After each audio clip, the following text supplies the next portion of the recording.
We need to be a man, not a boy.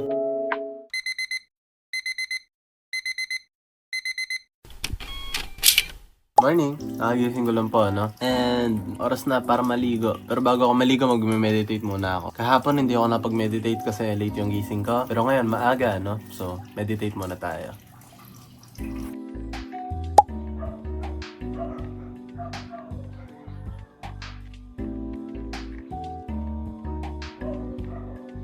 Doon na po ako mag-meditate. It's ligo time. So yun na lang pagkaligo ko, usap na tayo, no?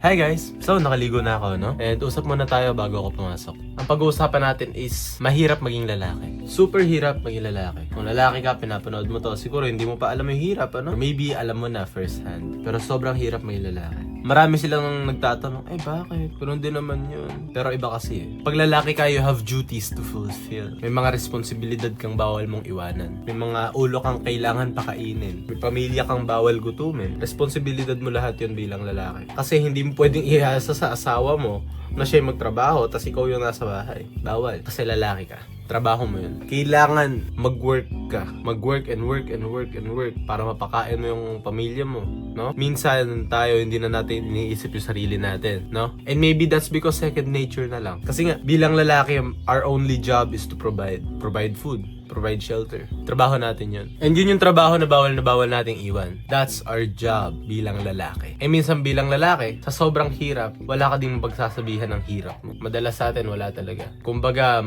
halimbawa ako, mag-aaral ako, ganun. Tas uuwi ako, tas mag-gym, tas mag-edit, tas mag-aaral ulit sa bahay. Nakakapagod. Pero even though nakakapagod siya ng sobra, wala pa rin akong pagsabihan na, napapagod ako, ganun. Hindi naman sa wala, ano? Pero it's more on ayaw. Nag-talk ako about men's mental health, no? How you should tell people about your situation, because not telling someone isn't gonna make you more masculine. Pero kung kita nyo naman, parang nasa same situation din ako, no? Hindi naman sa wala ako mapagsabihan. It's more on ayoko magsabi. Kasi hindi dahil mahirap, pagsasabi ko na sa iba na nahihirapan ako. Gusto ko maging lalaki. Gusto ko maging man, not a boy. We need to be a man, not a boy. May trabaho tayong bawal natin iwanan. And para sa iba, mas mahirap yon. Para sa iba, madali lang yon. Yung iba galing sa yaman, yung iba galing sa hirap. Kaya madali na lang sa iba, no? Kasi may minamana silang pera. Pero paano naman sa iba na wala? Kailangan nila magtrabaho from a young age para lang pakain nila yung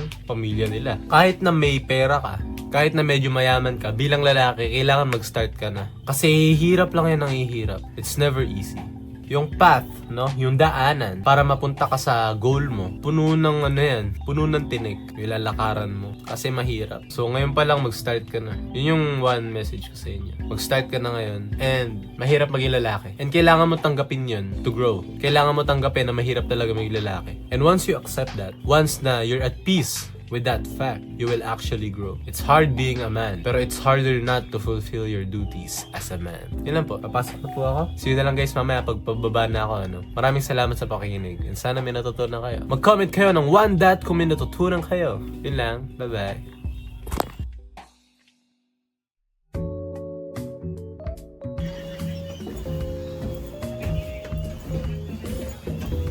Sasakyan natin ngayon ay pick up.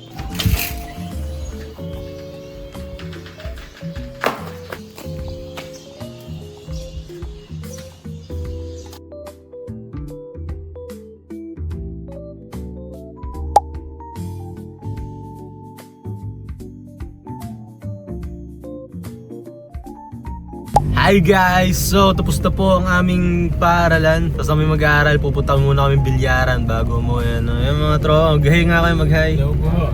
Ayun, ang babait. Ayan guys, see you na lang mamaya sa bilyaran.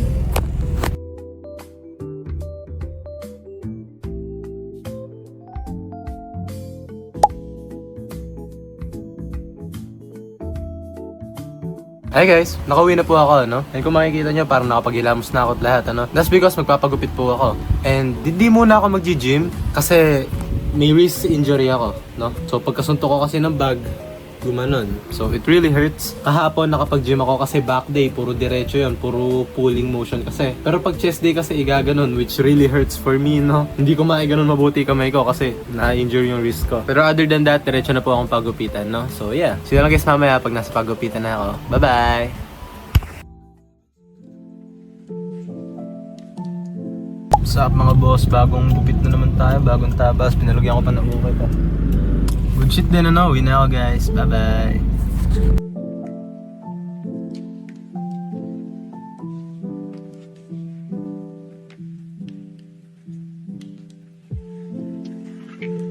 Hi guys, I'm back home and maliligo muna ako and then diretso edit na, no? Diretso gawa ng mga schoolworks. So pagka-edit ko may edit akong PT namin and then i-edit ko din yung mga vlogs ko, no? So ligo muna ako and then see you na lang guys pagkatapos ko maligo. Bye-bye! Hi guys! So, tapos na ako maligo and kung makikita nyo, pinatuyo ko yung buhok ko. Baka ganito na yung maging hairstyle ko from now on. Bagay kasi no?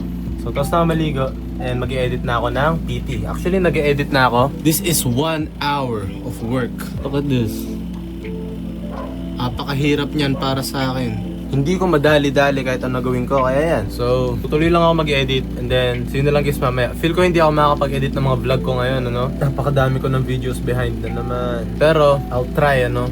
I'll try, no? If I finish this early, I'll try, no? So, see you na lang guys mamaya, update ko kayo, no? Bye-bye!